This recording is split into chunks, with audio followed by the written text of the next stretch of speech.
اب رخ کرتے ہیں قصور کا، جہاں پر دریا ستلج میں بھی اونچے درجے کا سیلاب ہے۔ اس وقت گنڈا سنگھ پر 2,50,000 کیوسک کا ریلا گزر رہا۔ سیلاب سے کھڑی فصلیں بھی تباہ ہو گئی۔ انتظامیہ سیلاب متاثرین کو محفوظ مقامات پر منتقل کرنے میں مصروف ہے۔ اسی پر مزید تفصیلات جان لیتے ہیں نمائندہ 7 نیوز محمد عطا سے، جو اس وقت وہاں پر موجود ہیں۔ جی عطا، بتائیے گا کہ اس وقت کیا صورتحال ہے؟ جی بالکل، اس وقت ہم جو ہے وہ دھوپ سڑی کے مقام پر موجود ہیں۔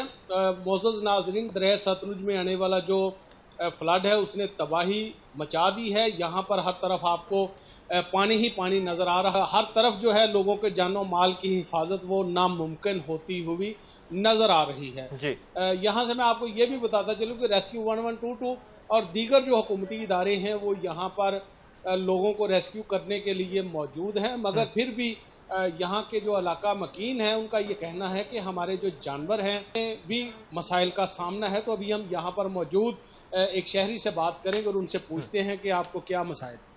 جناب، سانو راشتاں مل گئی سکول دے وچ، بال بچے نوں تاں کھانا گورنمنٹ دے رہی ہے، باقی ساڈا مال مویشی بھکھا مردا پیا، اون دے واسطے کوئی بندوبست ہونا چاہیے۔ حکومت واسطے ساڈی اپیل ہے کوئی چارہ مل جائے، کوئی سلج وغیرہ مل جائے بھی جانوراں دی حفاظت کر سکیے۔